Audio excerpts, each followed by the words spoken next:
স্বামী, আমি তোমায় সেবা না দিয়ে সেবা করছি না, আমায় সেবা দিয়েছো। হ্যাঁ, তুমি নিজে হাতে সেবা করলে, তোমাকে তোমার ঘরে পৌঁছে দিলাম, গীত গোবিন্দ তোমার হাতে দিলাম, তারপরে আমি সেবায় বসেছি।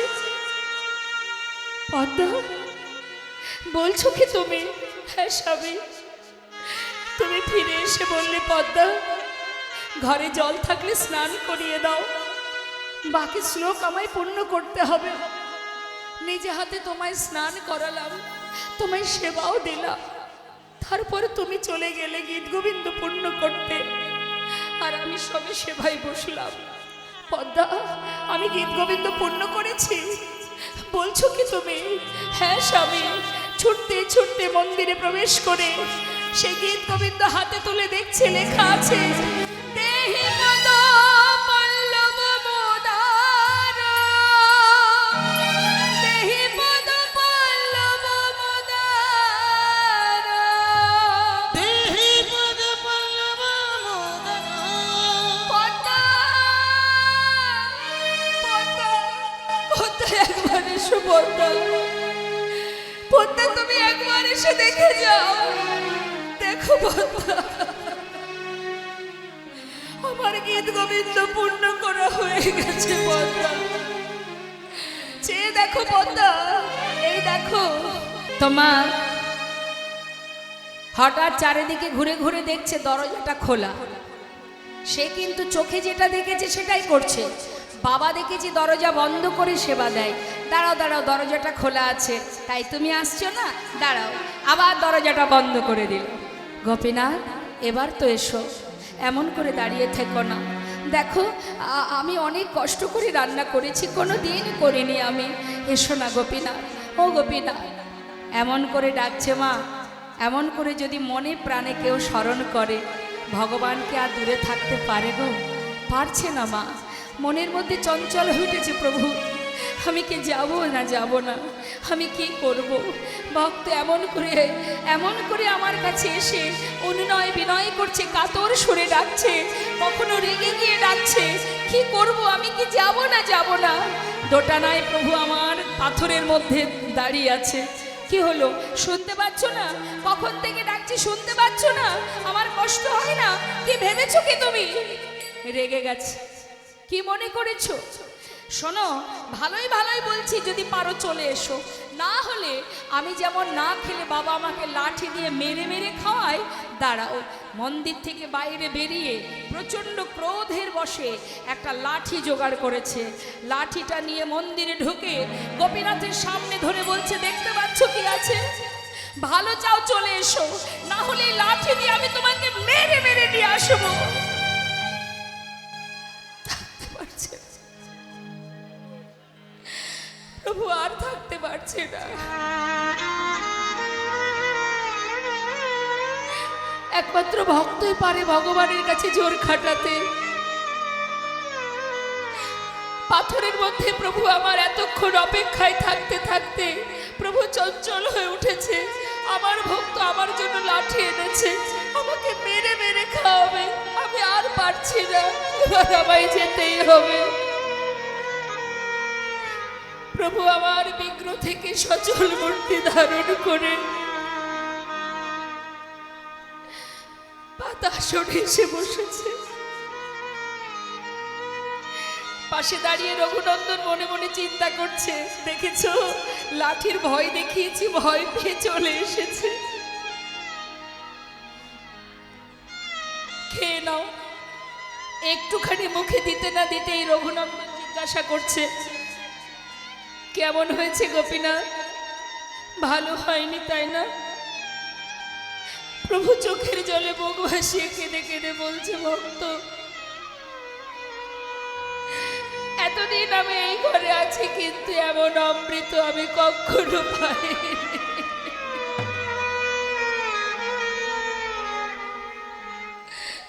আমার ভক্ত আমার জন্য রান্না করেছে, সেটা খারাপ হবে কেমন করে? যার মধ্যে আছে অনেক প্রেম, অনেক ভালোবাসা, অনেক ভক্তি, এ যে অমৃত, এ স্বাদ এই সুখ, এই আনন্দ আমি তোমায় বলে বোঝাতে পারবো না। খুব ভালো হয়েছে। ভগবান যদি ভক্তের ভক্তি পায় না মা, ভগবান নিজে কখন যে ভক্তের ভক্তিতে ডুবে যায় তার আর কোনো দিকে কোনো হিসাব থাকে না মা। সে তো ভক্তির কাঙাল। এবার সেবা করতে করতে করতে করতে থালায় সবই প্রায় শেষ। অবশেষে অবশিষ্টটুকু মুখের মধ্যে দিতে যাবে, অবশেষে ওই শেষটুকু যেই মুখে দেবে এমন সময় পাশে দাঁড়িয়ে রঘুনন্দন তার হাতটা চেপে ধরেছে। গোপীনাথ, তুমি কি বলো তো? আগে তো আসছিলে না, এসেছো ঠিক আছে, খাচ্ছ খাও, তাই বলে তুমি সব খেয়ে নেবে?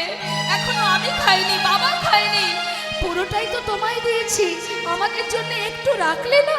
সব খেয়ে নিলে। আমরা কি খাবো?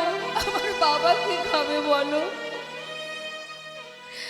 প্রভু বলছে, জানো ভক্ত, অনেকদিন পর না এত সুন্দর রন্ধন, এত স্বাদ, এত ভালো হয়েছে যে আজ আর না আমার কারোর কথা মনে ছিল না, আমি সব খেয়েছি।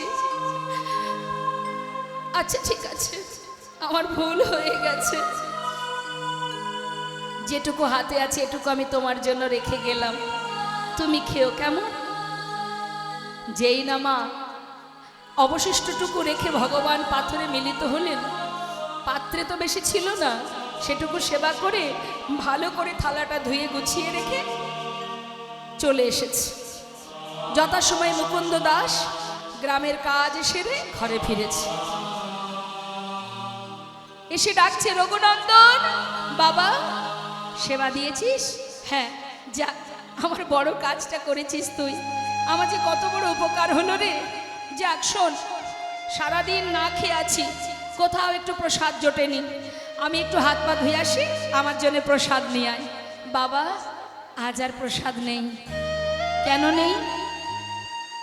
কি হয়েছে? প্রসাদ কোনো ভক্ত এসেছিল নাকি বাড়িতে? কেউ আসেনি, তাহলে প্রসাদ কি হলো? কি আর হবে, সবই তো গোপীনাথ খেয়ে নিচ্ছিল। ভাগ্যিস আমি হাতটা ধরেছিলাম, আমার জন্য একটুখানি রেখেছিল, আমি খেয়ে নিয়েছি। মুকুন্দ দাস চিন্তা করছি, এটা কি করে হতে পারে?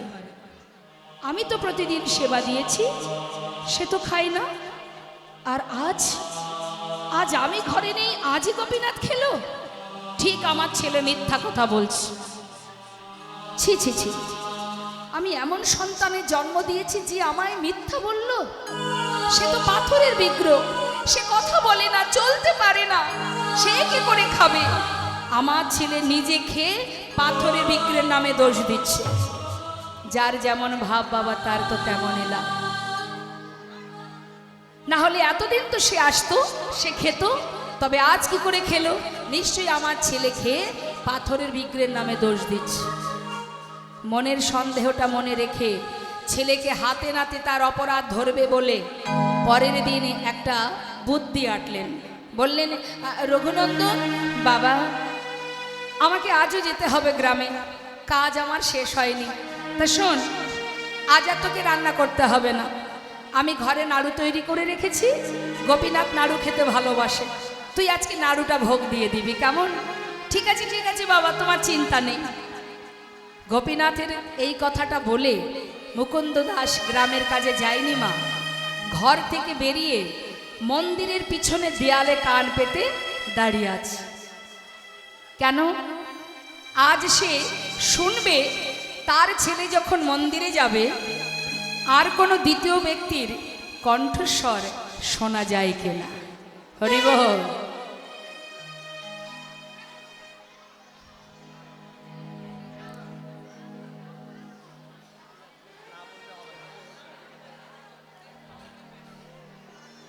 যা রাধে, যে মাতাজিরা চলে যাচ্ছেন অন্তত মুখটা বন্ধ করে চলে যান, তাহলে পরিবেশটা সুন্দর থাকবে। যাচ্ছেন বকবক করতে করতে যাচ্ছেন, পরিবেশটাকে আগে বুঝুন। এখন বর্তমান কোন পরিবেশটা আছে। আর যে মাতাজিরা ভিতরে আসার চেষ্টা করছেন, আমি অনুরোধ করব আসরের মধ্যে এসে ভক্তের মনটাকে বিচলিত করবেন না। পিছন দিকে জায়গা থাকলে সেখানে বসে যাবেন। লীলা কথা শ্রবণটাই গুরুত্বপূর্ণ, সামনে এসে বসাটা গুরুত্বপূর্ণ নয়। ঘরের কোণে বসেও যদি কোনো ব্যক্তি মনে করে এখান থেকে অনেক দূরে ওই যে শেষে যে ভক্তরা বসে আছে তারা কি লীলা শুনছে না, পরম ভক্ত এটাই মা। দূরে বসেও কান যদি ঠিক থাকে, মানুষ প্রকৃত চোখ দিয়ে প্রকৃত দেখা যায় না, কান দিয়ে দেখতে হয়। কান দিয়েই সঠিক দেখা যায়। যত শুনবেন ততই জানা যাবে, চোখে দেখলে সব কিছু সঠিক দেখা হয় না। তাই মন দিয়ে কান পেতে শুনুন। হরে কৃষ্ণ। এত কলহ কথা বলবেন না, এত কলহ করবেন না। আর আমি ভক্তদের বলবো, ভিতরে যদি কেউ আসতে চায় ভিতরে আসতে দেবেন না। পিছনে অনেক জায়গা আছে, একদম ভিতরে ঢুকতে দেবেন না, পরিবেশটাকেই নষ্ট করে দিচ্ছে।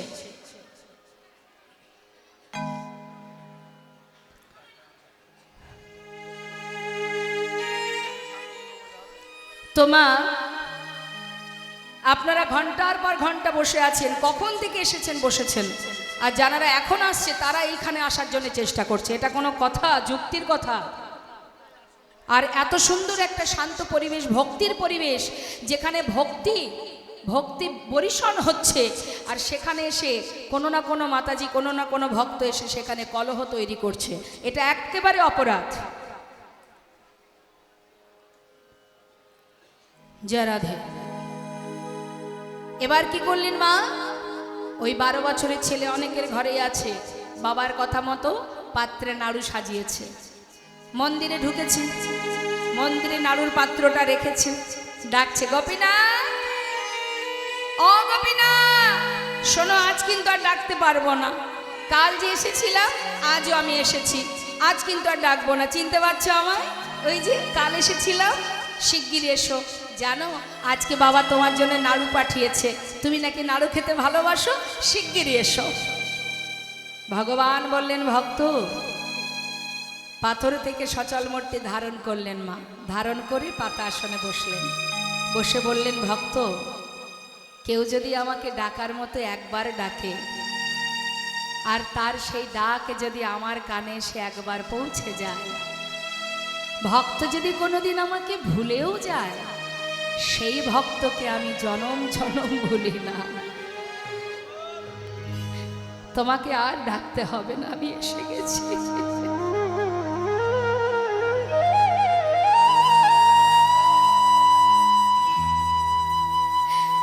নাড়ু এনেছো আমার জন্য? হ্যাঁ গো, তুমি নাকি নাড়ু খেতে ভালোবাসো, তাই বাবা বলল নাড়ু দিতে, খেয়ে নাও। কে করেছে নাড়ু? বাবা। মনে মনে প্রভু ভাবছে, বাবা করুক আর যেই করুক, আমার ভক্তের হাতে ছোঁয়া তো লেগে আছে, আমি তাতে খুশি। আমা নাড়ু যেই করুক না কেন, ওই যে রঘুনন্দন হাতে করে নিয়ে থালাতে সাজিয়ে নিয়ে এসেছে, তার হাতের যে ছোঁয়াটুকু লেগে গেছে, ভগবান তাতেই সন্তুষ্ট। যেই করুক, বাবা করুক আর যেই করুক, ভক্তের হাতে ছোঁয়া তো লেগে আছে। অনেক কিছু লাগে না মা, অনেক কিছু লাগে না। নাড়ুটা নিয়ে মুখে দিয়েছে, এমন সময় রঘুনন্দন জিজ্ঞাসা করছে, কেমন হয়েছে গোপীনাথ? বাবা করেছে নাড়ু, কেমন হয়েছে? খুব সুন্দর। বেশ। মনে মনে চিন্তা করছে, কালকের মতো দাঁড়িয়ে থাকবো, আর যদি গোপীনাথ একটা একটা করে সব খেয়ে নেয়, আজ আমি তা হতে দেব না। আজ ও খাবে, আমিও আমার ভাগেরটা খাবো। এই ভেবে পাত্র থেকে রঘুনন্দন একটা নাড়ু তুলে নিয়েছে, তুলে নিয়ে মুখে দিয়েছে মা। অর্ধেকটা খেয়েছে, আর যেই না ভালো লেগেছে, বাকি এঠো অর্ধেক নাড়ু গোপীনাথের মুখের কাছে ধরেছে। খেয়ে দেখো গোপীনাথ, আমার বাবা করেছে, খেয়ে দেখো কত সুন্দর হয়েছে। কত স্বাদ, খেয়ে দেখো। ভগবান তার মুখের কাছে এঁঠো নাড়ুটা দেখে চোখের জল আর ধরে রাখতে পারছে না। প্রভু কাঁদছে আর মনে মনে বলছে, ভক্ত এ কেমন ভক্তি তোমার, কেমন ভালোবাসা।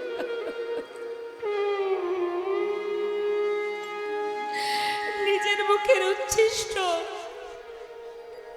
সেটা তুমি আমাকে খাওয়াচ্ছ, এতটুকু তোমার মধ্যে সংকোচ দ্বিধা হচ্ছে না। কত ভালোবাসলে তবে নিজের উচ্ছিষ্ট আমার বদনে তুলে দিতে পারে। প্রভুর চোখে জল দেখে রঘুনন্দন বলছে, গোপীনাথ কাঁদছো কেন? আমার এঁঠো নাড়ুটা দিয়েছি তাই কাঁদছো? ভগবান বলছে, না আমি সেজন্য কাঁদছি না, আমি কাঁদছি যে তুমি যদি তোমার এঁঠো নাড়ু আমাকে খাওয়াতে পারো তবে কি আমার এই প্রসাদী নাড়ু আমি তোমায় খাওয়াতে পারি? ও এই জন্য কাঁদছো? আচ্ছা ঠিক আছে, তাহলে তুমি আমাকে খাও, আমি তোমাকে খাওয়াই। ভগবান তার প্রসাদী নাড়ু দিচ্ছে ভক্তের বদনে, আর ভক্ত তার এঁঠো নাড়ু দিচ্ছে ভগবানের বদনে। ভক্ত ভগবানের মধুর মিলন, মধুর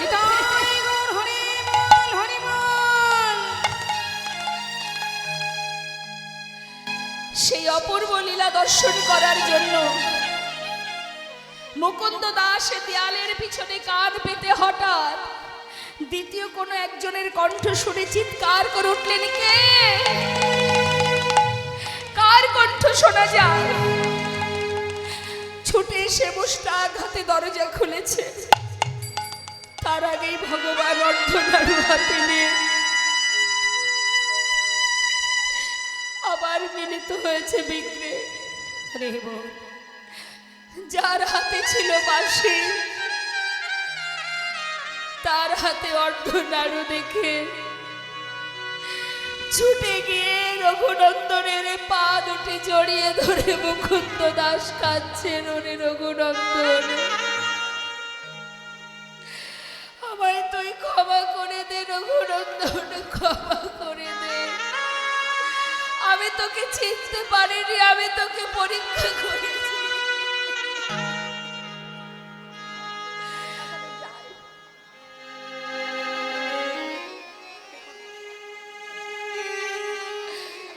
ছুটে গিয়ে চরণ জড়িয়ে ধরে কাঁদছে আর বলছে, ওরে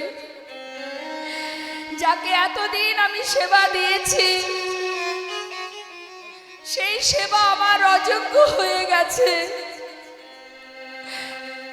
আয় বাবা, আমার বুকের মাঝে আয়, তোর মতো সন্তানকে বুকে জড়িয়ে ধরে এতদিনের অযোগ্য দেহ আমি যোগ্য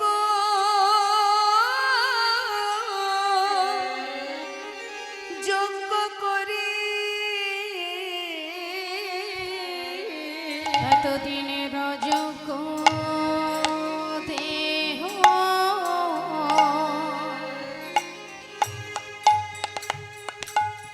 আমি যোগ্য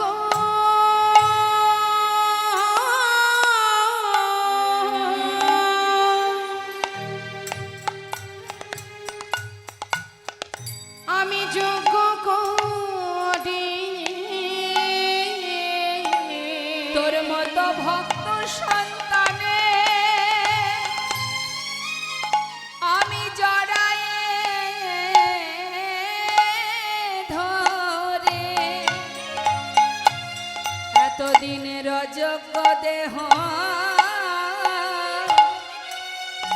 আমি যোগ্য করি। তোর মতো ভক্ত সন্তানে আমি জড়াই ধরে আমার ওই অযোগ্য দেহ যোগ্য করি। আমার মানবী জন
অযোগ্য দেহ আমি যোগ্য করি। আমা আজ আমার প্রভু চোখের জলে বুক ভাসিয়ে কাঁদছে জগৎ জীবের, আজ হরি নামে প্রেমে জীবকে ভাসাবে বলে। তাই মহাজন পদাবলিতে বললেন, দেখো প্রেম জলে ডুবো ডুবো লোচন হিতারা রে, আর প্রেম জলে ডুবো ডুবো লোচন হিতরা রে। প্রলব সন্তাপ ভাবা ভাবায়া দিবি ভরা রে। ওই না পোলা পছম কাপ ভাব ভাবিতে বিভরারে।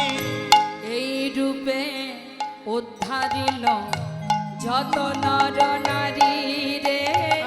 ওই নারী রূপে উদ্ধার হলো যত নর নারী রে। আহা এই রূপে উদ্ধারিল যত নর নারী রে। আর এই রূপে উদ্ধারিল যত নর নারী রে। এ রাধা মোহনে কহে কিছু না হলো হামারি মরি রে। রে এ রাধা মোহন কহে কিছু না হলো আমারি রে। না হলো না হলো না কিছু হলো না হলো না কিছু হলো না হলো না। কত পাপি তাপি তরে গেল আমার হলো না হলো না। পাপি তাপি তোরে গেল কিছু হলো না হলো না। পাপি তরে গেল আমি অধম রইলাম পড়ে। তাপি তরে আহারে আহারে আহারে আহারে কিছু হলো না হলো না। জয় রাধে রাধে। তোমার যুগল চরণ আমার মাথায় দাও, চরণ তলে আমায় একটু জায়গা দাও, আমাকে অবহেলা করো না রায়।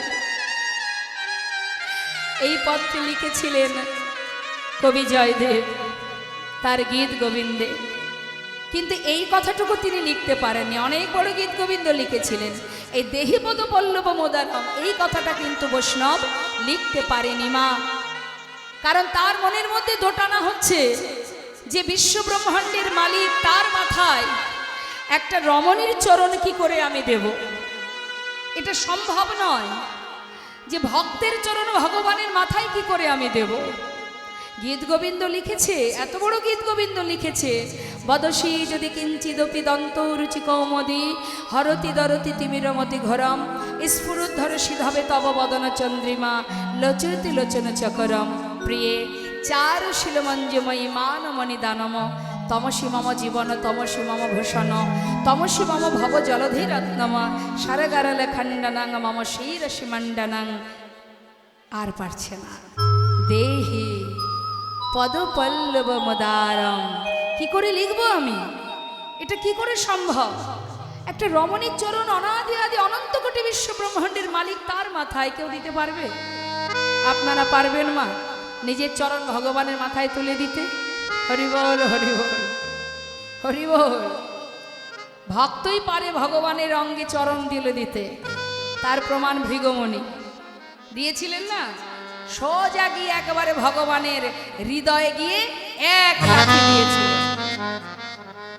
তখন ভগবান জিজ্ঞাসা করেছিলেন, তোমার পায়ে ব্যথা লাগেনি তো? কে ভগবান প্রমাণ করতে গিয়েছিলেন? ভগবানের বক্ষে যখন লাথি দিয়েছে, ভগবান নিজের কষ্টের কথা বাদ দিয়ে ভক্তকে জিজ্ঞাসা করছে, তোমার পায়ে ব্যথা লাগেনি তো? তাই ভক্তই পারে মা ভগবানের অঙ্গে আঘাত করতে, আর ভক্তই পারে ভগবানের মাথায় চরণ তুলে দিতে। তামা যখনই কিনা কবি জয়দেব ইতস্তত করছে, মানে সংকোচ বোধ করছে, কি করব কি করব, মাতা পদ্মাবতী বলছে, স্বামী তুমি এক কাজ করো, তুমি এক কাজ করো, তোমাকে একটু তুমি স্নান করে সেবা করো, সেবার পর ঠান্ডা মাথায় লেখো। এত বড় গীত গোবিন্দ যখন লিখেছো, আর এটুকু তুমি অবশ্যই পারবে লিখতে, যাও। কিন্তু কবি জয়দেবের মনের মধ্যে শুধু একটাই চিন্তা, যে আমি এত বড় গীত গোবিন্দ লিখেছি, অবশেষে এইটুকু কেন আমি লিখতে পারছি না। তা তিনি মস্তকে তৈল দিয়ে অজয় নদীতে স্নান করতে যাচ্ছে। যাবার পথে শুধু বারবার প্রভুকে স্মরণ করছে, হে গোবিন্দ, হে দয়াময়, আমার কি মনোবাঞ্ছা পূর্ণ হবে না? তুমি কৃপা করো প্রভু, আমাকে কৃপা করো, আমি যেন এই গীত গোবিন্দ পূর্ণ করতে পারি। বলতে বলতে যাচ্ছে মা, ভক্তের ডাকে ভগবান সাড়া দিলেন। নিজে কবি জয়দেবের রূপ ধারণ করে গুটি গুটি পায়ে এসে ঘরের সামনে দাঁড়িয়েছে, দরজার কাছে ডাকছে, পদ্মা, পদ্মা। পদ্মাবতী বলছে, কি স্বামী, স্নান করলে না? না, আসলে কি জানো, পথে যেতে যেতে না ওই শ্লোকটুকু মনে পড়ে গেল। ভাবলাম স্নান করে ফেরার পথে যদি ভুল হয়ে যায়, যদি ভুলে যাই, তাই চলে এলাম। যদি ঘরে জল থাকে আমাকে একটু স্নানটা করিয়ে দাও। নিশ্চয়ই, এসো স্বামী, ভিতরে অজয় নদীর জল আছে, আমি স্নান করিয়ে দেব। পদ্মাবতী নিজে হাতে ভগবানকে স্নান করালেন স্বামী রূপিণী। তাই গৌর হল, স্নান হলো মা। এবার ভগবান বসে আছেন স্বামীর বেশে, আর পাত্রে পারস সাজিয়ে চলেছে ও রাধা মাধবের সেবা দেবে বলে। এমন সময় ভগবান ছদ্মবেশে জিজ্ঞাসা করছে, পদ্মা, কোথায় যাচ্ছ? কেন স্বামী? মন্দিরে ভোগ নিবেদন করে আসি, তোমাকে প্রসাদ দেব, তুমি বাকি শ্লোকটা পূর্ণ করবে, একটু অপেক্ষা করো। ভগবান ছদ্মবেশে বললেন, দেখো পদ্মা, আমি কিন্তু শ্লোকটা ভুলে যাব, তুমি এক কাজ করো, আগে আমাকে দাও, তারপরে মন্দিরে যাবে, আগে আমাকে খেতে দাও, আমার খুব খিদে পেয়েছে। ছি ছি, এমন অলক্ষণে কথা কেন বলছো? তুমি তো জানো মন্দিরে ভোগ নিবেদন করব, প্রসাদ তৈরি হবে, তবে তো তুমি খাবে, দাঁড়াও, একটু অপেক্ষা করো। পদ্মা, কেন তুমি বুঝতে চাইছো না বলো তো? আমি তো তোমাকে বারবার বলছি, আমি শ্লোকটা ভুলে যাব, তুমি আগে আমাকে খেতে দাও, তারপরে তুমি মন্দিরে নিবেদন করবে ভোগ। দাও, তাড়াতাড়ি আমাকে খেতে দাও। স্বামী, ছি ছি ছি, অমঙ্গল হবে, অমঙ্গল হবে স্বামী, একটুখানি অপেক্ষা করো, আমি যাব আর আসবো। পদ্মা, বারবার আমি কেন তোমায় বোঝাতে পারছি না বলো তো? কেন তুমি বুঝতে চাইছো না? আচ্ছা পদ্মা, একটা দিন কি তুমি ভাবতে পারো না যে মন্দিরের গোপীনাথ আমি স্বয়ং এসেছি? পদ্মাবতী ভাবছি, কি আজ কি হলো স্বামীর? কেন এমন ভুলভাল কথা বলছে? ঠিক আছে, মন্দিরে ভোগ নিবেদন হলো না, ভোগের থালায় তুলসী দিয়ে স্বামী রূপে ভগবানের সামনে দিলেন। ভগবান সেবা করলেন। সেবা করে আসন ছেড়ে যখন যাচ্ছে, হঠাৎ পিছন দিকে তাকিয়ে দেখছে পদ্মাবতী আসছে। পদ্মা, কোথায় যাচ্ছ তুমি? কেন স্বামী, প্রতিদিন তোমার চরণ সেবা করি, আজও চরণ সেবা করতে যাচ্ছি। না, আজ আর চরণ সেবা করতে হবে না, গীত গোবিন্দটা আমার হাতে দিয়ে যাও, দিয়ে তুমি সেবায় বসো। ঠিক আছে। এবার গীত গোবিন্দ ভগবানের হাতে তুলে দিয়ে পদ্মাবতী নিজের স্বামীর আসনটা তুলে রেখে এবার নিজের আসন পেতে সবেমাত্র বসেছে সেবায়। আর ভগবান গীত গোবিন্দ খুলছেন, দেখছে লেখা আছে কত সুন্দরভাবে। সেই লেখা দর্শন করে প্রভু কাঁদছে আর বলছে, ভক্ত, এত সুন্দর গীত গোবিন্দ লিখেছ তুমি, আর এটুকু তুমি লিখতে পারলে না যে আমি এ জনমে নয়, জনম জনম ভক্তের চরণের দাস? এটুকু তুমি লিখতে পারলে না? আমি লিখে যাই। ভগবান নিজে হাতে লিখে অন্তর্ধান হলেন। যেই না লিখে চলে গেছে, এদিকে মন্দিরে ভগবান চলে যাবার পর প্রকৃত যে জয়দেব, সে স্নান করে ঘরে ফিরেছে। দ্বারে দাঁড়িয়ে জিজ্ঞাসা করছে, পদ্মা, বলি দরজাটা খোলো তো, পদ্মা দরজা খোলো। পদ্মাবতী সবে সেবায় বসেছে বাবা, মুখে অন্ন তুলতে যাবে, এমন সময় ডাক শুনে বলছে, কে তুমি? আমি গো, আমি তোমার হতভাগ্য স্বামী জয়দেব, দ্বার খোলো। না, আমি তোমায় চিনি না। তুমি কে? তুমি চলে যাও, তুমি চলে যাও, আমি তোমায় চিনি না। কি পদ্মা এমন কথা কেন বলছে? হলো পদ্মা? জোরপূর্বক যেই না দরজাটা খুলেছে কবি জয়দেব, দেখছি পদ্মাবতী সেবা করছে। কবি জয়দেব বললেন, ছি ছি পদ্মা, এবার আমি বুঝেছি কেন আমি গীত গোবিন্দ পূর্ণ করতে পারছি না। ছি পদ্মা, এখনো মন্দিরে সেবা হলো না, এখনো আমি সেবা করিনি, তার আগে তুমি সেবা করছো পদ্মা। এই জন্য ভগবান রুষ্ট হয়েছে, আর সেই কারণে আমি গীত গোবিন্দ পূর্ণ করতে পারছি না পদ্মা। স্বামী, তুমি আমায় এমন কটু কথা বলো না স্বামী। আমি কোনো অপরাধ করিনি। অপরাধ করনি? আমি দেখতে পাচ্ছি তুমি সেবা করছো, আবার বলছো তুমি অপরাধ করনি।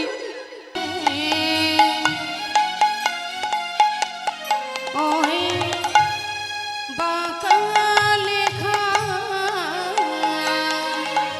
স্বর্ণাক্ষরে প্রভু লিখে গেছে,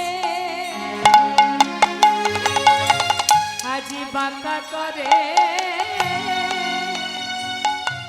ও গো বাঁকা লেখা। ওই না স্বর্ণাক্ষরে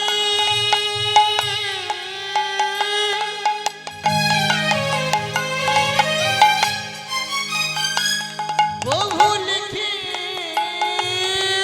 গেছে। ওই না তার বাঁকা করে বাঁকা লেখা।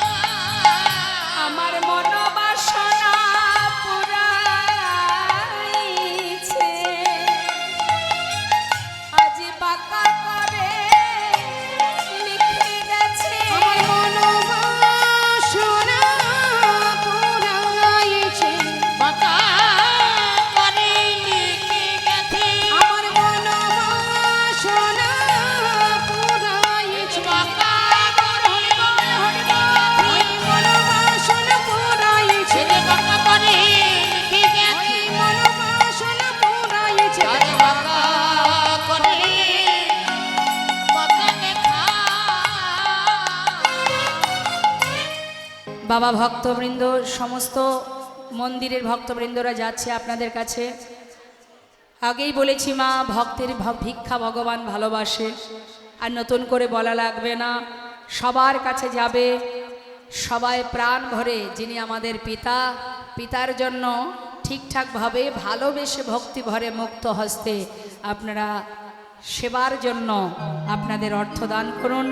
এই দান শ্রেষ্ঠ দান, উত্তম দান, সাত্বিক দান। যাচ্ছে ভক্তবৃন্দ, প্রাণ ভরে দান করবেন, কথা কেউ বলবেন না। চলে যাব আমরা লীলা কথায়। তার আগে আমরা সবাই মিলে বৃন্দাবনের একটা ভজন শ্রবণ করতে করতে চলে যাব। হ্যাঁ, চলুন যাই, সবাই মিলে আমরা বৃন্দাবনে যাই। জয় রাধেশ্যাম, জয় রাধে রাধে।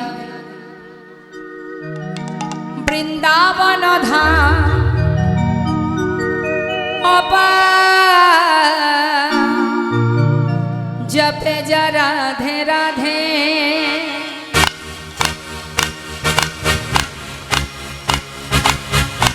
রাধে রাধে।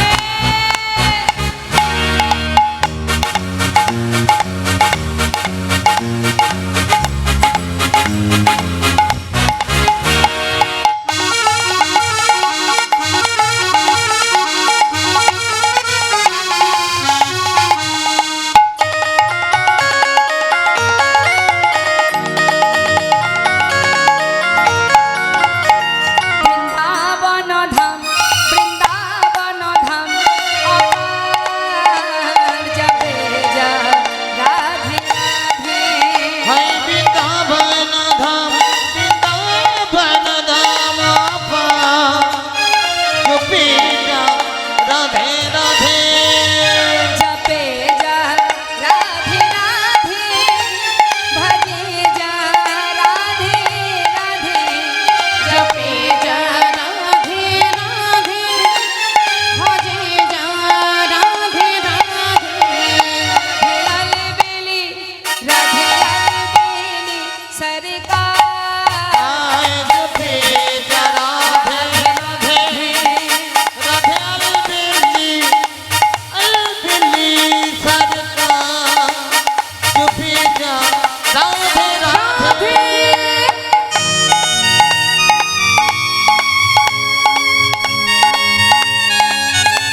রাধা রাধা গায় যে প্রেমী পদার্থ পাবে। কি বললেন কথাটা?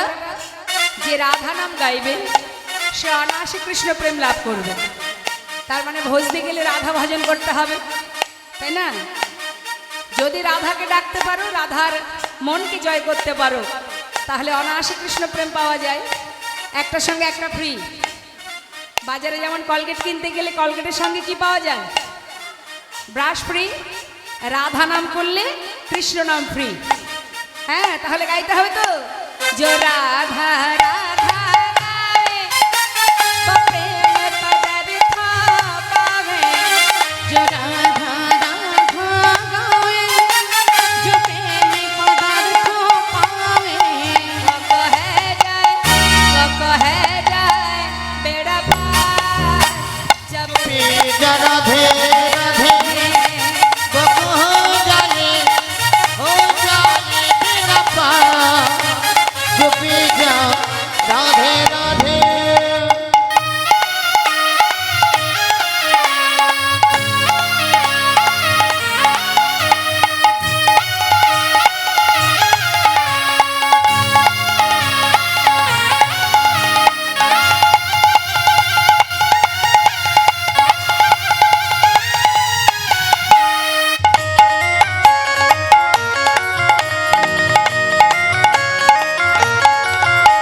जो राधा नाम न होतो रसराज बेचारा रोतो।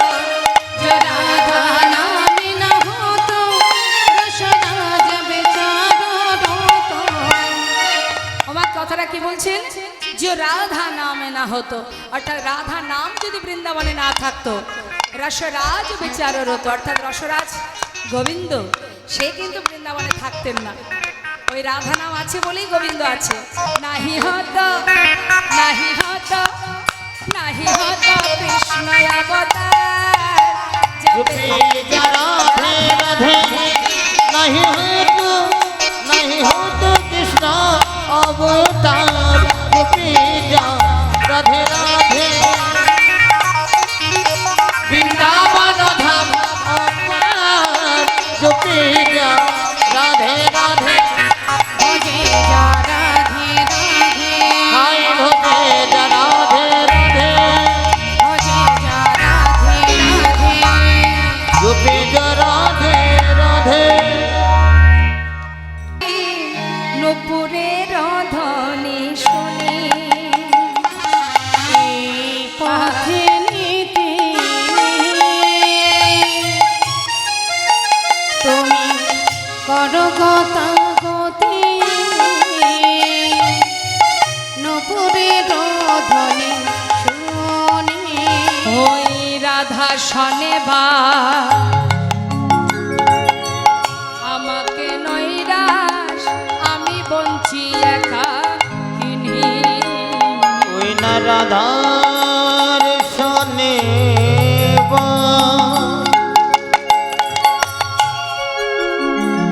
বধু আমার নইরা আমি বলছি একা কিনি। ও গো বধূ গো, আচ্ছা যারা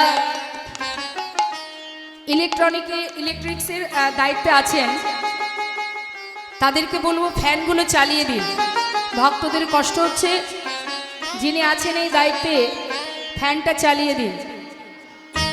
ওগো বধূ, এসো বধূ, আমার বহুদিনে আশায় আছে আমার বহু দিনের গয়াশায় আছে আমি তোমার সেবা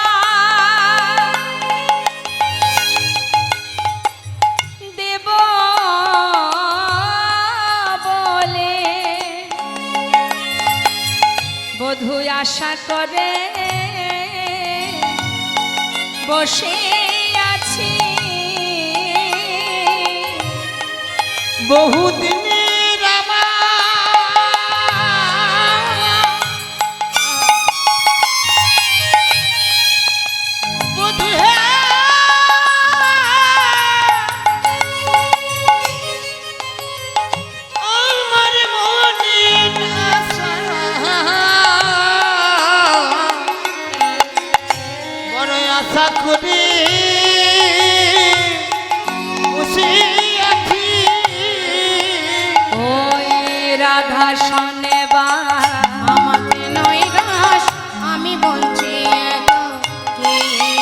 ওই না রাধা শনিবা আমার নৈরা আমি বলছি একাকিনী।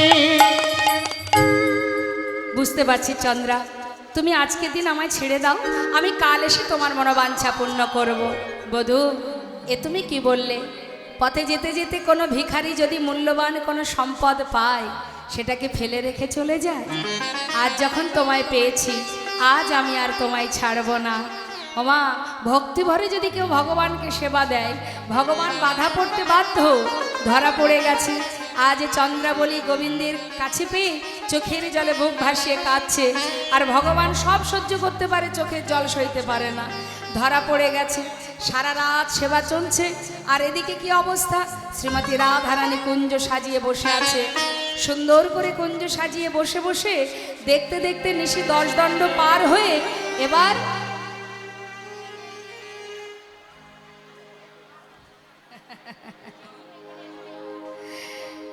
নিশি 10 দণ্ড পার হয়ে প্রভাত হতে চলল, কিন্তু তথাপিও আসছে না বধূ। শ্রীমতী রাধারানী বলেছেন, সখী রে, তোরা তুই আমায় বললি আমার বধূ আসবে, যার জন্য কুঞ্জ সাজাইছি সে তো এলো না সখী। আমি বাদিনীর ঘরে বাস করি, শাশুড়ি ননদিনীর গঞ্জনা লাঞ্ছনা, আজ বধূ সেবা দেব বলে এলাম বটে, কিন্তু সেবা থেকে বঞ্চিত হলাম। সখী রে, সে তো এলো না বধূ, কার জন্য কুঞ্জ সাজালাম? হই দেখ, নিশি 10 দণ্ড পার হয়ে প্রভাত হতে চলল, কেন এলো না সে বধূ? সখী কেন এলো না? এদিকে কি হয়েছে মা? শ্রীমতী রাধারানী মনের কষ্টে মনের দুঃখে যা কিছু দিয়ে কুঞ্জ সাজিয়েছিল, ফুলো মালা ডালা সব কিছু নিজে হাতে করে নিয়ে ভাবছে, যার জন্য সাজিয়েছি সে যখন এলো না, এ আর রাখবো না। সব কিছু নিয়ে যাচ্ছে যমুনায় বিসর্জন করাতে, সব ভাসিয়ে দেবে, বিসর্জন করবে। যাচ্ছে আর বলছে, বধূ, বাদিনীকে আড়াল করে ক্ষণিকের জন্য সময় পেয়েছিলাম তোমায় সেবা দেব বলে, আজ তোমার সেবা থেকে আমায় তুমি বঞ্চিত করলে। বধূ গো, তুমি তো জানো, আর কেউ জানুক বা না জানুক, আমি কেমন ঘরে বাস করি। হে তুমি কি করলে বধূ? শ্রীমতী রাধারানী যাচ্ছে আর কাঁদছে আর বলছে, দেখা দাও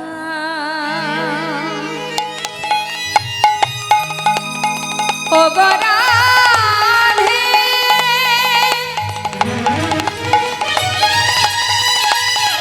আজ রাধারানী আমার, হা কৃষ্ণ কৃষ্ণ, একবার দেখা দাও, দেখা দাও বধূ হে।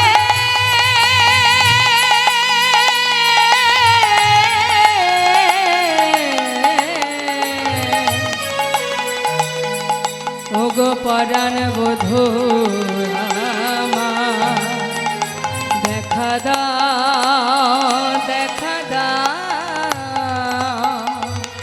দেখা দাও। সুন্দরলা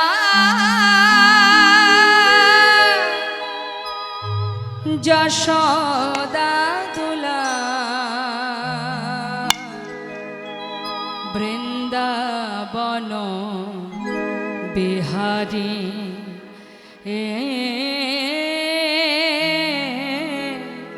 বৃন্দাবন বিহারী। সুন্দর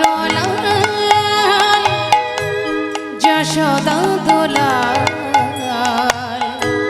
বৃন্দাবন বিহারী, বৃন্দাবন বিহারী। ভক্ত ডাকিলে তুমি রহিতে পারো না, না ভক্ত নাকি রে তুমি রহিতে পারো না ভক্ত ডাকিলে তুমি রহিতে পারো না। আর ভক্ত ডাকিলে রহিতে পারো না। কি হয় তব বেদে শুনি,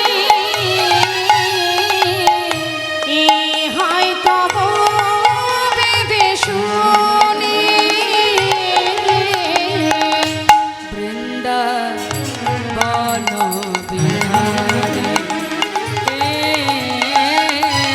বৃন্দাবন বিহারী সুন্দর লাল যশোদার দোলা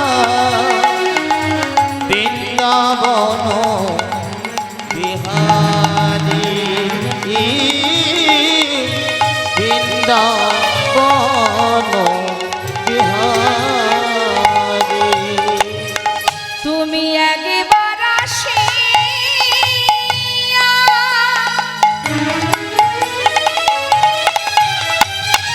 দেখা দাও হরি, তুমি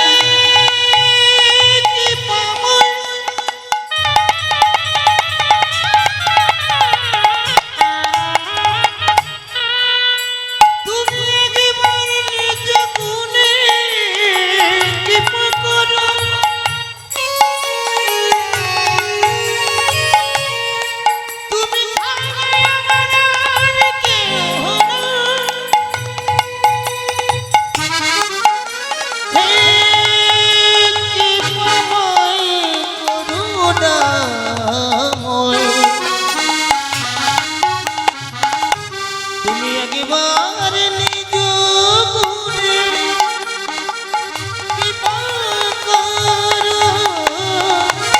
একবার আসিয়া দেখা দাও হরি জুড়াবো এ তাপিত প্রাণ। বৃন্দাবন বিহারী সুন্দর যশোদার দোলা বৃন্দাবন বিহারী বৃন্দাবন বিহারী বিহারী বৃন্দাবন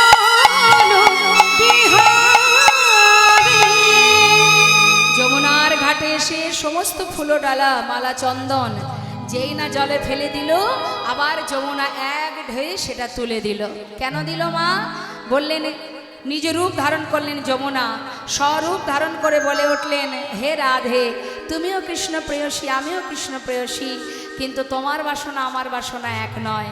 তোমার বাসনা কাছে পেয়ে সেবা দেবে, আর আমার বাসনা তোমরা দুজনে যুগল হওয়ার পর যে প্রসাদী ফুলমালা চন্দন আমার বক্ষে ফেলে দেবে, আর সেটা পেয়ে আমার তাপিত হৃদয় শীতল করব। কিন্তু এ তো কৃষ্ণ প্রসাদী নয়, কৃষ্ণ প্রসাদী মালা, এ মালা আমি নেব না। তাই গৌর হরি বল। তার মানে বাবা, ভগবান যেটা গ্রহণ করেন না, ভক্ত সেটা গ্রহণ করেন না। আজ সেই মালা ডালা তীরে তুলে দিয়ে এবার রাধারানী কি করবেন?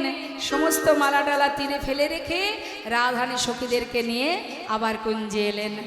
আর এমন সময় এদিকে কি হলো, সকাল হতে চলেছে, ভোর হতে চলেছে বাবা। চন্দ্রাবলী সারা রাত সেবা দিতে দিতে ক্লান্ত হয়ে গেছে মা। যেই না ক্লান্ত শরীরে একটু চোখে নিদ্রা এসেছে, ঘুম ঘরে ভগবান থাকে না। হ্যাঁ, কেউ যদি ঘুমায়, ঘুমানো ঘরে ভগবান থাকে না গো। চন্দ্রাবলী যেই না দেখেছে ঘুমিয়ে আছে, সুযোগ বুঝে গোবিন্দ পরনে কি আছে না আছে সেদিকে কোনো খেয়াল নেই, একেবারে কুঞ্জ ছেড়ে, চন্দ্রার কুঞ্জ ছেড়ে ছুটতে ছুটতে যাচ্ছে রাধার কুঞ্জে। জানে যে সময় মতো যেতে পারেনি, না জানি কপালে কি দুঃখ আছে। আর এদিকে দূর থেকে সখীরা সবাই দেখতে পেয়েছে গোবিন্দকে। দূর থেকে দেখতে পেয়ে রাধারানীকে কোনো কথা না বলে সোজা সখীগণ একেবারে গোবিন্দের সামনে এসে দাঁড়িয়েছে। দূরে দাঁড়িয়ে বলছে, দাঁড়াও শ্যামনগর, এই কি তোমার সময় হলো? তুমি যা যা যা নিঠুর নীলাজ ভাঙাতে এসো না মা। তুমি যা যা নিঠুর নীলা ভাঙাতে এসো নয় মা। তুমি যাও যাও যাও নিঠুর লীলার ভাঙাতে শোনো। ভোর হতে বুঝি মনেতে পড়েছে, ভোর হতে বুঝি মনেতে পড়েছে, ভোর হতে বুঝি মনেতে পড়েছে, ভোর হতে বুঝি মনেতে পড়েছে, তাই কি কেঁদেছে প্রাণ। তুমি যাও যাও নিঠুর লীলার ভাঙাতে শোনো। তুমি যাও যাও যাও নিঠুর লীলা ভাঙাতে শোনো। তুমি এমন নীলাজ বলে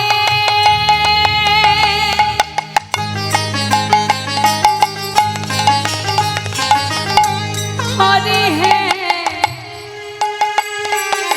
হরি হে হরি হে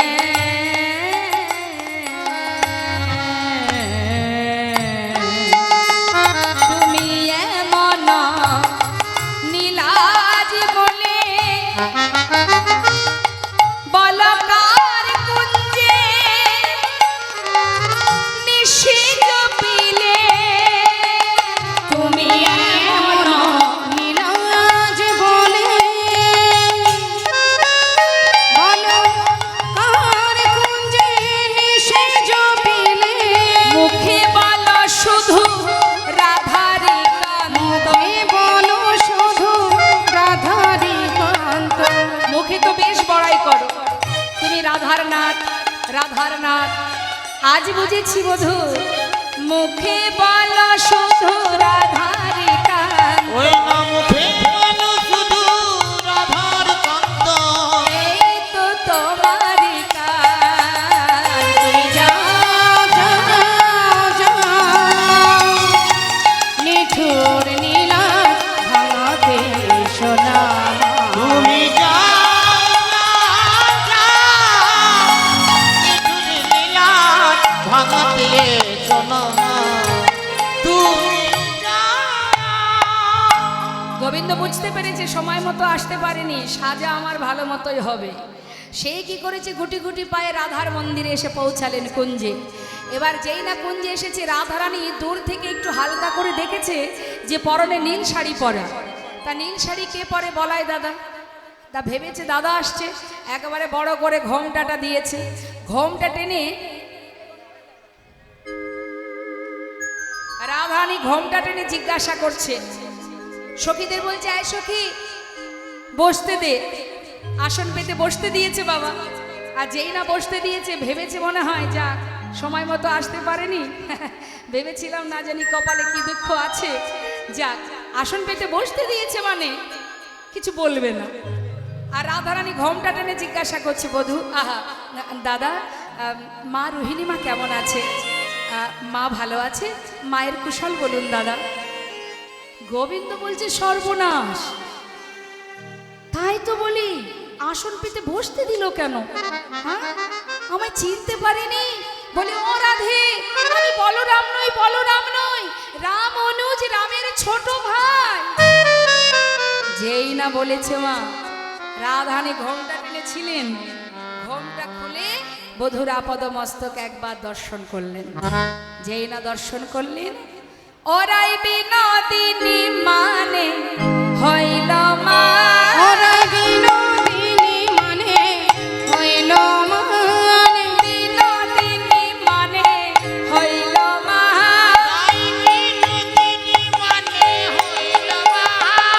তা দেখিয়া কুল নাগর কান, পড়িল রাধার চরণ তলে, পড়িল রাধার চরণ তলে, ভাসাল ধরণী নয়নের জল, ভাসাল ধরণী নয়নের জল,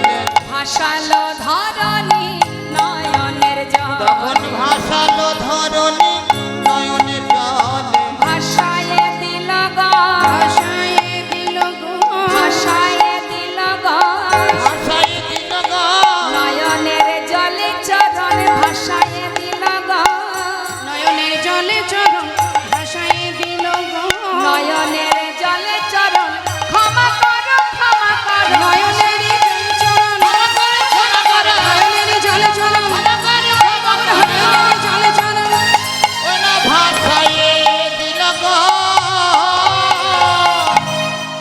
যেই না রাধানে ঘোমটা টানলেন, এবার ওমা বসুন বসুন।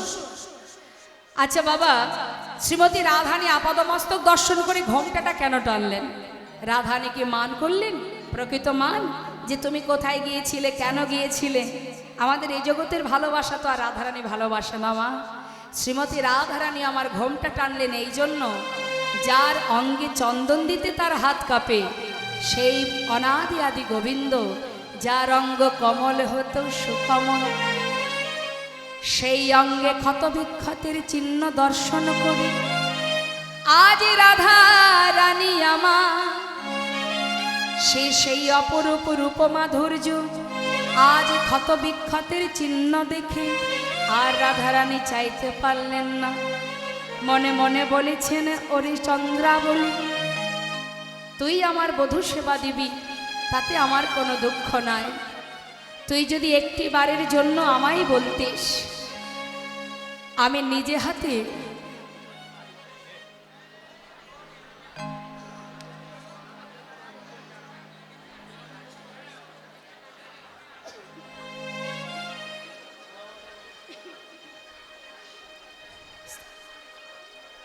আমি জানি শ্রীমতী রাধানী মান করলেন কেন।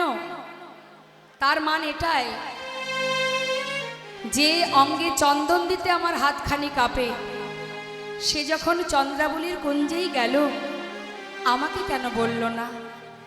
আমার বধূ যদি একবার আমায় বলতো, আমি তার আগেই চন্দ্রাবলীর কাছে গিয়ে তার হাতে ধরে পায়ে ধরে কেমন করে বধূর সেবা দিতে হয় আমি শিখিয়ে দিতাম। সারা অঙ্গে ক্ষত বিক্ষতের চিহ্ন এ যে আমি দেখতে পাচ্ছি না। বধূ তুমি কেন একবার বললে না আমায়? আমি নিজে হাতে তোমাকে তার কুঞ্জে পৌঁছে দিতাম। শ্রীমতী সেই অঙ্গের ক্ষত বিক্ষতের চিহ্ন দেখে সইতে না পেরে ঘোমটা টেনেছে, আর গোবিন্দ চিন্তা করছে আমি চন্দ্রার কুঞ্জে গিয়েছি বলে রাধারানী মান করেছে। চরণ ধরে কাঁদতে শুরু করেছে, ক্ষমা করো রাধে, ক্ষমা করো। আর শ্রীমতী রাধানী ওই মুখ আর দেখতে পাচ্ছে না, ওই অঙ্গখানি আর দেখতে পাচ্ছে না। আর গোবিন্দ দেখছে কি করে আমি এখন রাধার মান ভাঙাবো।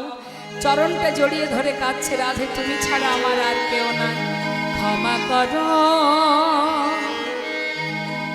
ও গো রাধে।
গলা খুলে রাধারানীর চরণে দিলেন, হাতের বাঁশি চরণে দিলেন, তথাপি একবারও রাধারানী বদন ফিরে চাইল না।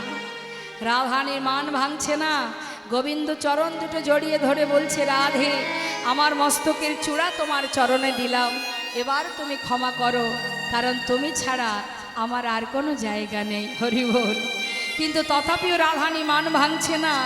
আর দেরি না করে গোবিন্দ আমার রাধারানীর যুগল চরণ হাতে নিয়ে নিজের মস্তকে তুলে দিলেন। দেহি পদ পল্লব মোদার, দেহি পদ পল্লব মোদার, দেহি পদ পল্লব মোদার। দেহি পদ পল্লব মোদার। হে রাধে,